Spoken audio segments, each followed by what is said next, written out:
প্রিয় বন্ধুরা, কেমন আছেন? আশা করি ভালো। আপনারা দেখতে পাচ্ছেন যে আমার চোখের সামনে জগতের বিখ্যাত বিখ্যাত মানে গোটা পৃথিবীর বিখ্যাত বিখ্যাত কিছু ধর্মগ্রন্থ আছে। এক নম্বরে আমরা বলবো ইসলাম ধর্মের কথা। ইসলাম ধর্মের পবিত্র কোরআন শরীফ। দুই নম্বরে খ্রিস্টানদের পবিত্র গ্রন্থ বাইবেল এবং ইহুদিদের যে তাওরাত, সে তাওরাতটা এখানে আছে।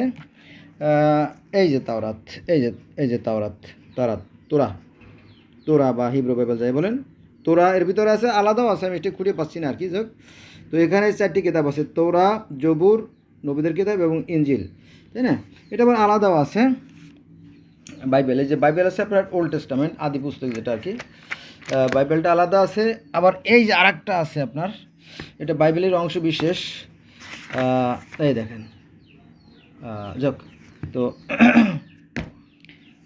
তাহলে আমরা জানলাম কোরআন আছে, এখানে বেদও আছে, বেদ সমগ্র আছে, এখানে বেদ সমগ্র আছে। তারপরে সনাতন ধর্মের সবচেয়ে প্রধান গ্রন্থ আছে বেদ।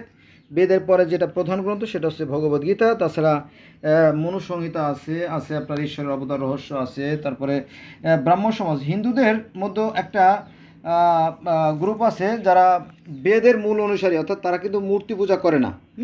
এটা হচ্ছে তাদের একটা গ্রন্থ।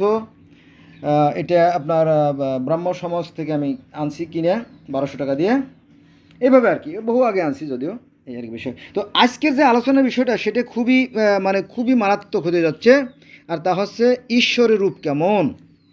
হ্যাঁ, ঈশ্বরের রূপ বা আল্লাহর রূপ কেমন, এ ব্যাপারে আমি কোরআন থেকে এবং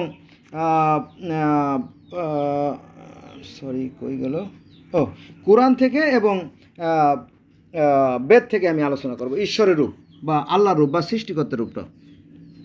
এখানে কী বলা হয়েছে দেখেন, এটা হচ্ছে আপনার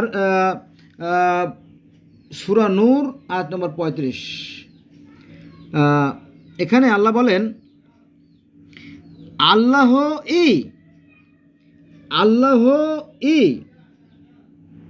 আকাশ ও পৃথিবী জ্যোতি। আল্লাহর রূপ কেমন, তাই না? আল্লাহর রূপ আমরা জানবো। আল্লাহ না, শুধু আল্লাহ আকাশ ও পৃথিবীর জ্যোতি, তার জ্যোতির উপমা যেন সে কাচের মতো বা তাকের মতো, যার মধ্যে আছে একটা প্রদীপ। প্রদীপটি একটি কাচের আবরণের মধ্যে স্থাপিত। প্রদীপটি একটা কাচের পাত্রের ভিতরে স্থাপিত। যেমন ওই দেখেন, এই যে প্রদীপ, তাই না? এই যে লাইটটা কিন্তু কাচের পাত্রের ভিতরে, তাই না?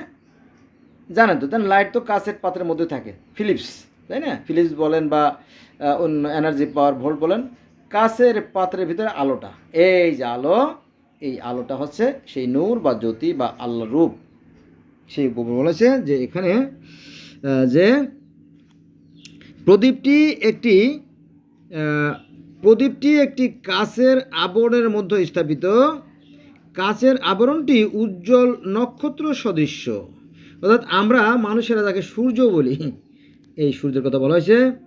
কাচের আবরণটি উজ্জ্বল নক্ষত্র, পবিত্র জৈতুন বৃক্ষের তৈল হতে প্রজ্বলিত হয়,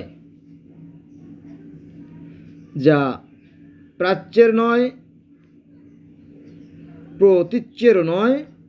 অগ্নি সংযোগ না করলেও মনে হয় ওর তেল উজ্জ্বল আলো দিচ্ছে। জ্যোতির উপরে জ্যোতি, জ্যোতির উপরে জ্যোতি, জ্যোতির উপর জ্যোতি।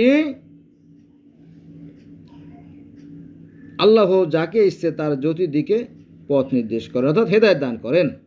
আল্লাহ মানুষের জন্য উপমা দিয়ে থাকেন এবং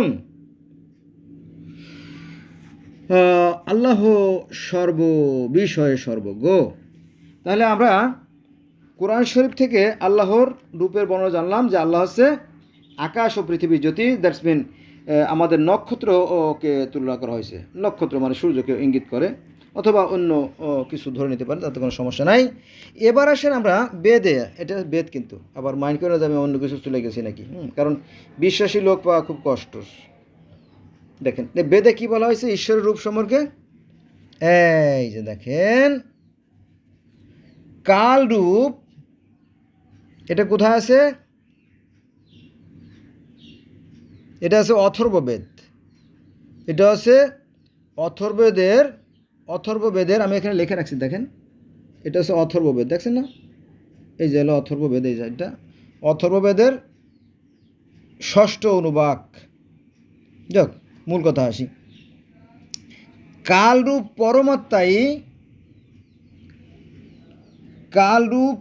পরমাত্মাই সৃষ্টির আদিতে প্রজাপতি ব্রহ্মাকে উৎপন্ন করেছিলেন।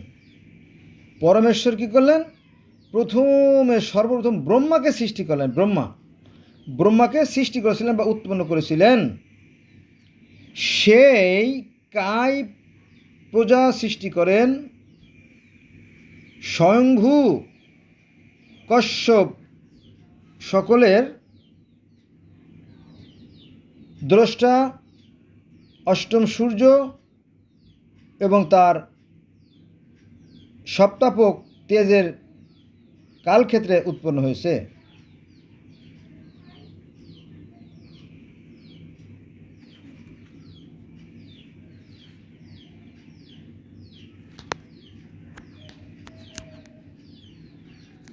বন্ধুরা আলোচনার আগে আমরা একটু দেখে নিই, তাই না, আগে দেখি তারপর আমরা আলোচনা করব আর কি। দেখেন এটা আছে কালরূপ,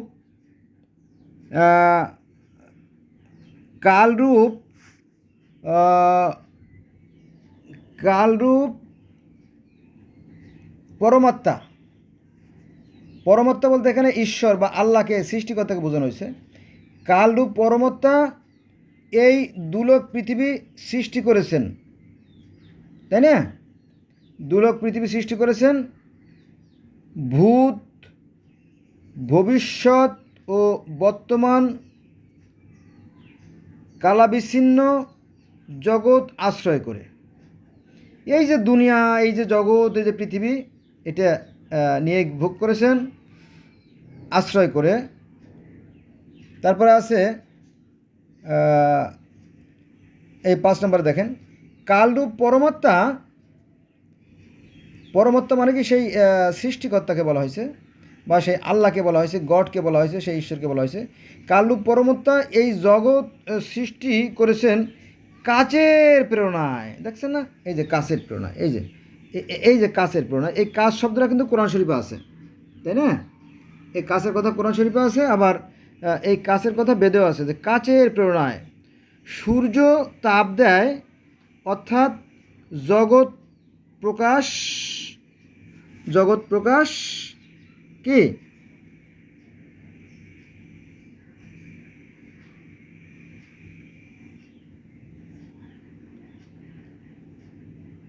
কই গেল, জগৎ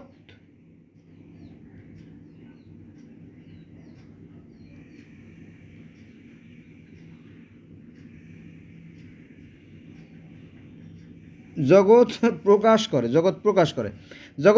করে, মানে কি, জগৎ সৃষ্টি করেছে কালের আশ্রয়ে, কিন্তু অবস্থান করবে কালে চক্ষু তরাত ইন্দ্রিয় দর্শন করে, চক্ষুমান অধিষ্ঠাতা স্ব ইন্দ্রিয়ের ব্যাপার করে থাকে। এখানে ঈশ্বর হচ্ছেন জ্যোতিময়, তিনি কাচের প্রেরণায় জগতে আলো বিতরণ করেন, আর তা দিয়ে সৃষ্টি হয়। আপনারা স্ক্রিনশট দেবেন, স্ক্রিনশট দিয়ে পড়ে নিতে পারেন। তাহলে আমরা দেখলাম যে সৃষ্টিকর্তা হচ্ছে জ্যোতিময়, তিনি পরমাত্মা, তিনি জন্মমৃত্যু রহিত অশরীরী। আর এখানেও আমরা সূরা নূরের 25 নম্বর আয়াতে দেখলাম যে ঈশ্বর হচ্ছে সেই জ্যোতিময়। তাই না? এইটা আর কি। তো একই একই কথা বলা হয় আর কি। এখানেও সৃষ্টিকর্তা জ্যোতির্ময়, এখানেও সৃষ্টিকর্তা জ্যোতির্ময়।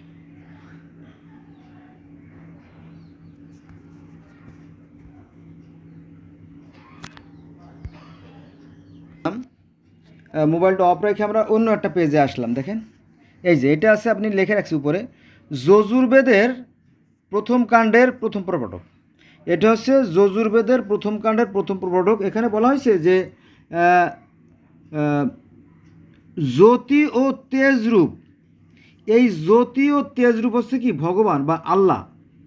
ক্লিয়ার? এই দেখেন, জ্যোতি ও তেজরূপ, হে জ্যোতি ও তেজরূপ আল্লাহ বা এই ভগবান, তোমার সব সময় প্রীতি ও সৎ কাজে দেবতাদের প্রীতির জন্য জ্যোতিরূপ ও তেজরূপ ভগবানের স্থাপন করছি। এই যে এ দেখেন, জ্যোতিরূপ ও তেজরূপ ভগবানের স্থাপন করছি।